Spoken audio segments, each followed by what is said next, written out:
All of us go several times a day, but what's the carbon footprint of our daily water use, and could we get more from the waste we flush away? That's exactly what this state-of-the-art water plant in Bulgaria has been set up to do, generate as much power and products from the stuff it takes in.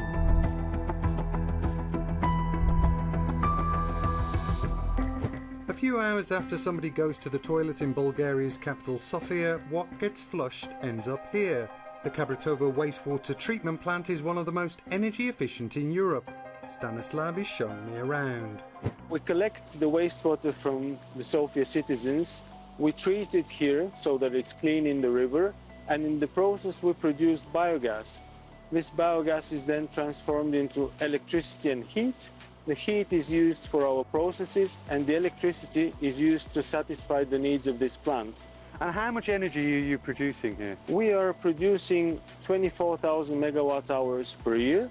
Or this is the equivalent of feeding 2,300 homes annually. And what's different about this plant, say, to any other? The difference is the amount of biogas produced. Usually, wastewater treatment plants are producing 50 to 60% of their own needs, and here we cover more than 100% of our needs. We're also saving CO2 emissions, approximately 70,000 tons per year. It takes a lot of energy to move and treat our water. On top of that CO2, wastewater produces gases like methane. In many countries, the water industry accounts for around 5% of all the greenhouse gas emissions, a figure comparable to the aviation industry.